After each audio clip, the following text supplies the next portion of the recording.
Olá, no programa de hoje nós vamos falar sobre os distúrbios do sono. Estresse, obesidade podem contribuir para as noites mal dormidas? Vamos saber também sobre sonambulismo, pesadelo, terror noturno. Tudo isso agora no Pauta Especial, já está no ar.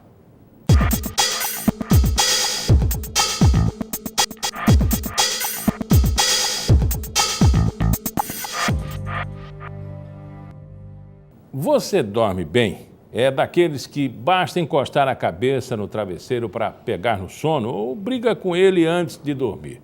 Ou ainda, o que é pior, deita e dorme maravilhosamente, mas 2 ou 3 horas depois acorda e é aquele inferno. Rola na cama e não consegue adormecer outra vez. Se identificou? Distúrbios do sono são problemas cada vez mais comuns entre os brasileiros. Mas quais as causas deles? Quem vai responder para a gente é o neurologista Fernando Gameleira. Bom, os primeiros sintomas, quais são e as primeiras reclamações do paciente que chega ao consultório? A primeira reclamação é a percepção de que não dormiu bem, embora isso nem sempre seja verdade, porque existe uma situação em que a pessoa dorme bem, mas ela tem pequenos despertares e ela fica na memória aqueles pequenos despertares como se tivesse passado a noite inteira acordada.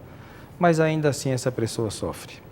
Mas o transtorno do sono mais comum, indiscutivelmente, é a síndrome da apneia obstrutiva do sono.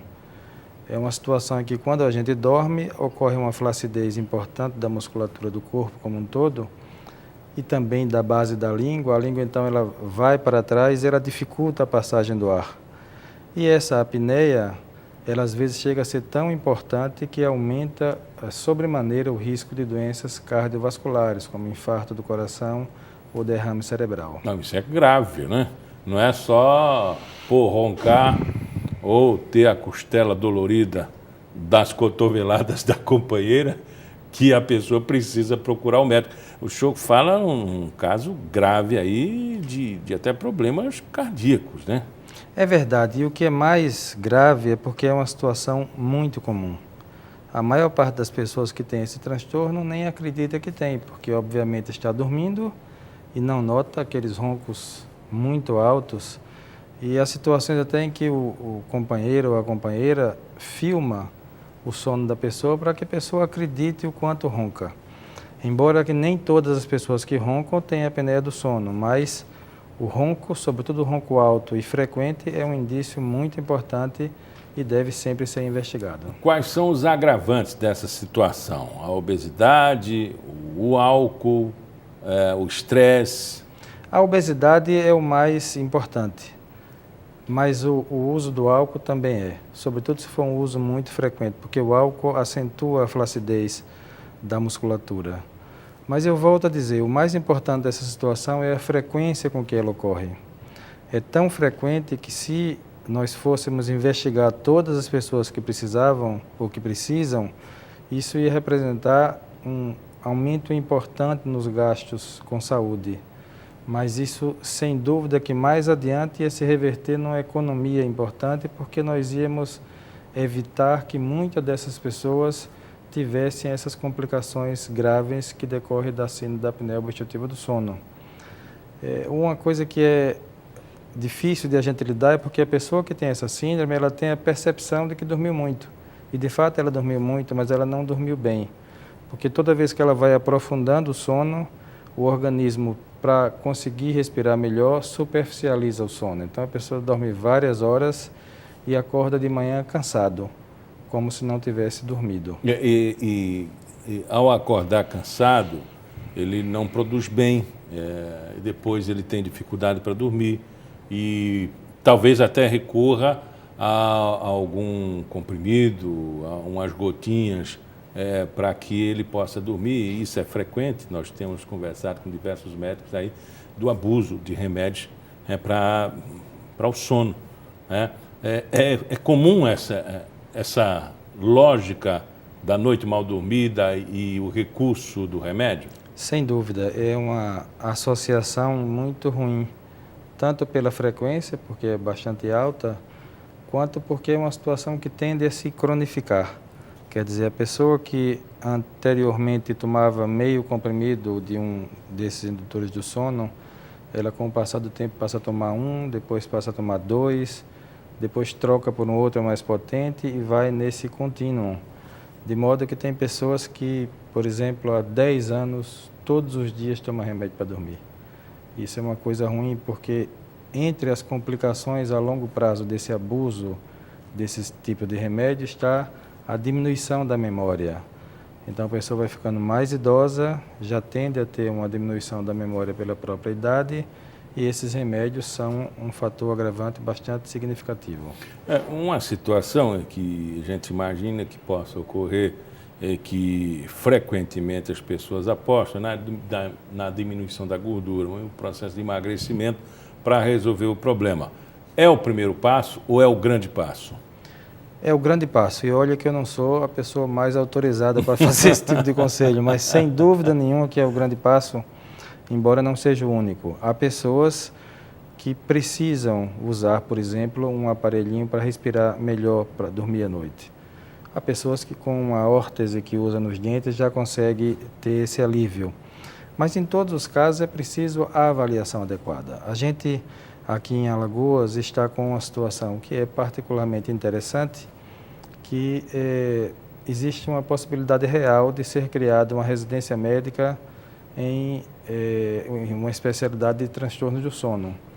Isso lá no Hospital Universitário. Nós temos aqui um grupo bastante interessante, que é liderado pela doutora Lívia de Itaí, e nós estamos bastante esperançosos de que isso venha a acontecer, porque é uma maneira de tentar fazer face a essa demanda, que, como eu falei, é gigantesca. Essa demanda gigantesca representa quanto? Olhe, nós temos uma particularidade que nós não temos estatísticas nossas. Nós nos baseamos sempre nas estatísticas estrangeiras. Mas eu posso dizer a você que é uma coisa extremamente comum. Por exemplo, quando você vê uma pessoa que se queixa de refluxo gastroesofágico, a pessoa vai lá e tem aquela queimação noturna, existe uma chance razoavelmente grande disso também ser decorrente da apneia do sono. Porque na apneia a pessoa faz um esforço respiratório que às vezes é tão grande que acaba aspirando o conteúdo do estômago e ele sobe pelo esôfago e provoca essa queimação. Então, se realmente nós nos dispusermos a enfrentar essa realidade, o trabalho será indiscutivelmente muito grande. Há uma demanda reprimida aí, ou seja, o buraco um pouco mais embaixo, né? E aí a gente não pode deixar de falar nos absurdos que existem no planejamento do atendimento em saúde no nosso país. Por exemplo, aqui em Alagoas, como eu falei, nós já temos pessoas que fazem o atendimento em transtorno do sono, que fazem o exame da polissonografia, que é o exame noturno, com uma qualidade muito boa. Mas o SUS, quando você solicita para alguém fazer pelo SUS, ele manda fazer em São Paulo. Imagina que só o gasto de passagem é muito maior do que o gasto do próprio exame. E tem tratamento em Maceió? Sim, nós temos no Hospital Universitário a estrutura física com equipamento adequado e com a médica que faz o exame de qualidade muito boa. E esse exame não é feito pelo SUS simplesmente porque não existe um técnico que possa ser cedido para trabalhar com essa médica. Quer dizer, a gente tem a médica ociosa, tem o equipamento ocioso por falta de um técnico que o SUS não disponibiliza. E me parece simples, né, de ser resolvido e seria de uma abrangência, um atendimento sobremaneira, dada a demanda, e muito importante para as famílias alagoanas. É tão simples que é difícil de acreditar. Acho que a pessoa que o viu deve estar pensando que o viu mal, mas é verdade. Então vamos repetir. O exame não está sendo feito no Hospital Universitário, onde tem uma técnica, uma médica e o equipamento, porque o SUS, né, não tem um técnico para trabalhar com essa médica. Você imagina? E a médica pode treinar o técnico. Quer dizer, o técnico não precisa ser especializado, basta que seja oferecida uma pessoa que possa trabalhar com ela.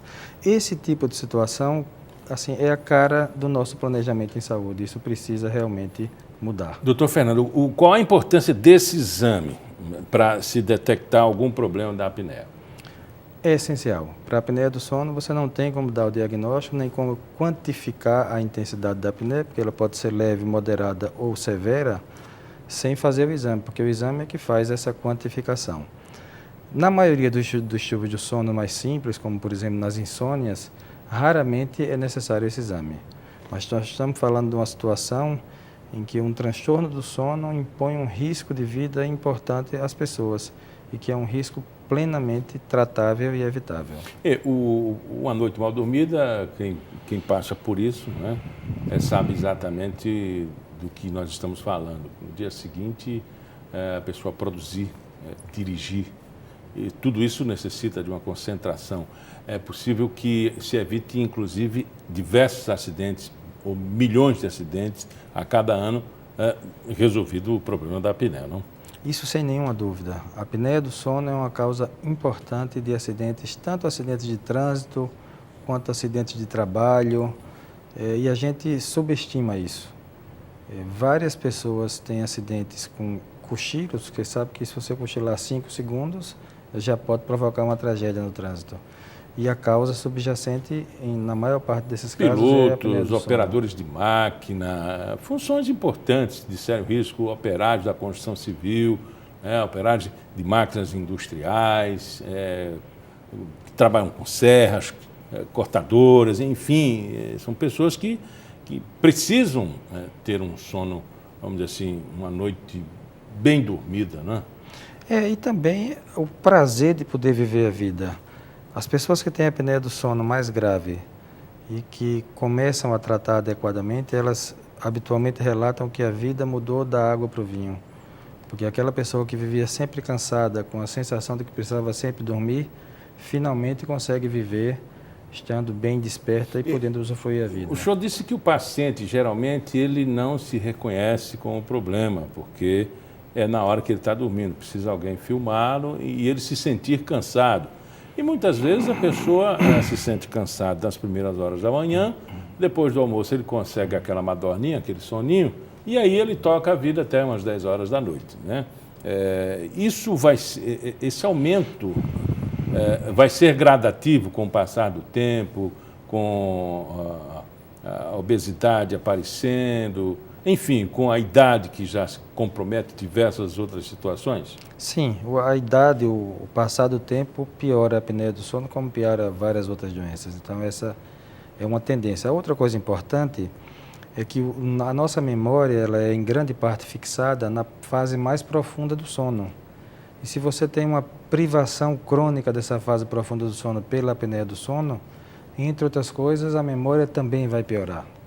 Isso na pessoa idosa tem um impacto significativo. Olha, a gente vai para um breve intervalo e voltamos já já.